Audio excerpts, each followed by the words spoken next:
আমার বাচ্চাটা হামে আক্রান্ত হওয়ার আগে আমি বরিশাল জালকাঠি সদর হসপিটালে পাঠিয়েছিলাম, হয়নি, বলতেছে আপনার এলাকায় দিবে এলাকায়। পরবর্তীতে তার ঠিক 15 থেকে 20 দিন পর আমার বাচ্চার শরীরে ছোট ছোট লাল লাল কি দেখতে পাই, বাচ্চার গায়ে জ্বর, জ্বর থামছে না। তো নানান ডাক্তার দেখানো হয়, ডাক্তার দেখানোর পর এক পর্যায়ে গিয়ে এগুলা বন্ধ হয়ে যায়, আমরা ভাবি যে ঠিক হয়ে গেছে। তার ঠিক 10-15 দিন পর বাচ্চা আবার জ্বরে আক্রান্ত হয়, যতই ওষুধ খাওয়ানো হচ্ছে জ্বর ততই বাড়তেছে, জ্বর আর কমতেছে না। পরে এক পর্যায়ে গিয়ে বরিশালে এক ডাক্তার দেখানো হলো, ডাক্তার শেরে বাংলায় ভর্তি দিল। ভর্তি দেওয়ার পরে বাচ্চার জ্বর এত পরিমাণে হয়ে গেছে, খিচুনি উঠে গেছে, বরিশাল শেরে বাংলা মেডিকেল বলতেছে আমরা পারতেছি না, ঢাকা মেডিকেলকে রেফার করে তারা রিলিজ দিয়ে দিল। আমি সাথে সাথে অ্যাম্বুলেন্স ঠিক করে অক্সিজেন মাস্ক লাগাইয়া ঢাকা নিয়ে আসি, এবং ঢাকা মেডিকেলে একদিন রাখার পরে আমি ওখানে পর্যাপ্ত চিকিৎসা না পাওয়ার ফলে ওখানে ওরা বলতেছে আইসিইউ লাগবে, আইসিইউ তারা দিতে পারতেছিল না, দেয় নাই, এবং বাচ্চার অবস্থাও ভালো না। পরবর্তীতে সারাদিন থাকার পরে বিকালবেলা যখন দেখছি যে আমার বাচ্চার অবস্থা আরও খারাপ হয়ে যাচ্ছে, পরে আমি উপায় না পেয়ে অনেক ঋণ অনেক করে আমি একটা আইসিইউ ম্যানেজ করি শ্যামলী বেবি কেয়ার হাসপাতাল। ওখানে আইসিইউতে পরে আমি ভর্তি করি, ভর্তি করার পরে তারা বলতেছে যে বাচ্চার অবস্থা কন্ডিশন খারাপ, আরও খারাপ হতে পারে, লাইফ সাপোর্টে দিয়ে দেয়। পরে লাইফ সাপোর্টে 2 দিন থাকার পরে একটু ভালোর দিকে আসে, পরে আইসিইউতে রাখা হয়। পরে হঠাৎ করে বাচ্চার অবস্থা আরও খারাপ হয়ে যাওয়ার পরে ওখানে আবার লাইফ সাপোর্টে দেওয়া হয়, এবং আমার বাচ্চা 26শে মে সকাল 9টা 20 মিনিটে মৃত্যুবরণ করে সেখানে। মৃত্যুবরণ করার পরে এবং সেখানে আমার বউ স্ট্রোক করে পড়ে যায়, এবং আমার শাশুড়ি পাগল হয়ে যায়, সবাই চারিদিকে ছুটাছুটি করতে থাকে। আমার এবং আমার পরিবারের প্রথম সন্তান ছিল এটা। এর জন্য আমি করছি ভুক্তভোগী হিসাবে, কারণ এই হামটা তখন যদি সরকার সঠিক পদক্ষেপ নিত, বাচ্চাদেরকে সঠিকভাবে দিত, তাহলে এইভাবে ছড়াইতো না, আর আমার বাচ্চাটা এইভাবে আমে আক্রান্ত হয়ে মৃত্যুবরণ করতো না। আমাদের একমাত্র সম্বল ছিল এটাই, আমার বাচ্চা। 7 মাস 4 দিন বয়সে মারা গেছে আমার বাচ্চাটা। আমার বাচ্চাকে টিকা দেওয়া হয়নি, তখন আমরা টিকা দেওয়ার জন্য আমি জালকাঠি সদর হসপিটালে পাঠাইছিলাম, সেখানে টিকা দেয়নি। গিয়েছিলাম বরিশাল শেরে বাংলা মেডিকেল হসপিটালে, সেখান থেকেও টিকা দেয়নি, বলতেছে আপনার এলাকায় গিয়ে দিবে, কিন্তু আর টিকা দেওয়া হয়নি। তার কিছুদিন পরে আমার বাচ্চা আক্রান্ত হয়।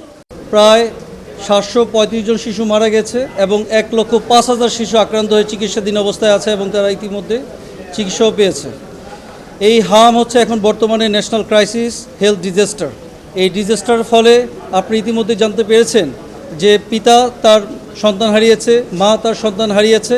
তাদের আর্তনাদ, চিৎকার, বেদনা, এটা আসলে কোনোভাবেই রাষ্ট্র এই দায় এড়িয়ে যেতে পারে না। এই ন্যাশনাল ডিজাস্টারটা হঠাৎ করে আসেনি, আপনি ইতিমধ্যেই জানেন। ওয়ার্ল্ড হেলথ অর্গানাইজেশন, পাশাপাশি ইউনিসেফ, তখন তৎকালীন সরকার যিনি ছিলেন ইন্টারিম গভর্নমেন্টের ইউনিসেফ, তাকে অ্যালার্ট করা হয়েছিল, বলা হয়েছিল যে আপনি এই প্রক্রিটমেন্টটা ডিলে করেন না, কন্টিনিউশন ধারাবাহিকতা এটা অব্যাহত থাকুক, ভ্যাকসিনেশন প্রোগ্রামগুলো অব্যাহত থাকুক। সেই সময় এই প্রক্রিটমেন্টের প্রসেসটাকে স্টপ করে দিয়ে আজকে এই ন্যাশনাল ক্রাইসিসটা, যারা এই যে পিতামাতারা যে শিশু সন্তান হারা হচ্ছে এই ডিজাস্টারের জন্য দায়ী। আজকে আপনারা জানেন যে গতকালকে সুপ্রিম কোর্টে আইনজীবী সহকারী সমিতির একজন নিয়মিত সদস্য আমাদের শাকিল তার শিশু সন্তানকে হারিয়েছে হামের কারণে। সে বিশ্বাস করে সেই সময় যদি সরকার যদি সঠিক সময়ে, তৎকালীন ইন্টারিম গভর্নমেন্ট সঠিক সময়ে যদি এই ভ্যাকসিনেশন প্রোগ্রামটা কন্টিনিউশন করতো, চালু রাখতো, অব্যাহত থাকতো, তাহলে তার শিশু সন্তান হামের প্রাদুর্ভাবের কারণে আক্রান্ত হয়ে মারা যেত না, তার শিশু সন্তান আজকে বেঁচে থাকতো। সে এই বিশ্বাস থেকে, এই কষ্ট থেকে আজকে গতকালকে আমাদের হাইকোর্টে আমাদের মাধ্যমে এক বিচারের প্রত্যাশা নিয়ে এসেছে। সে তার বিশ্বাস এই যে গভর্নমেন্টের সেই সময় গভর্নমেন্টের যে এই নেগলিজেন্সটার কারণে তার সন্তান মারা গেছে, এবং এই নেগলিজেন্সের একটা প্রপার ইনভেস্টিগেশন হয়ে এদেরকে আর্থিক শাস্তির আওতায় আনা সম্ভব।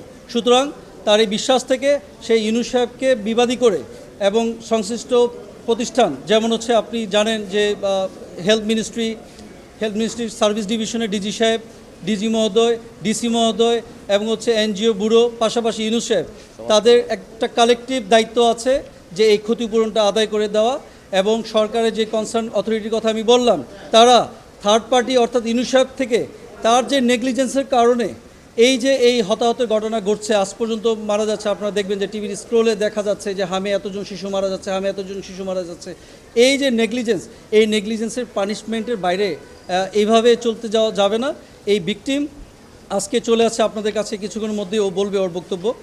সে বিশ্বাস করে এই যে 1 কোটি টাকা ক্ষতিপূরণ ইউনূস সাহেবের কাছ থেকে সরকার আদায় করে দিবে, তাৎক্ষণিকভাবে 5 লক্ষ টাকা আদায়ের একটা প্রার্থনা করেছে।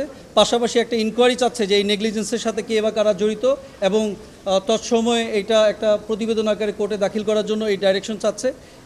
এই সমস্ত বিষয়, ঘটনার ফ্যাক্টগুলোকে আমরা মহামান্য হাইকোর্টে মিস্টার জাস্টিস রাজিকাল জলিল স্যারের কোর্টে আমরা তুলে ধরবো, এবং আগামী সপ্তাহে এই মামলা হিয়ারিং হতে যাচ্ছে। ভুক্তভোগী আপনাদের সামনে কিছু বলবে, যিনি এই রিট পিটিশনটা দায়ের করেছে।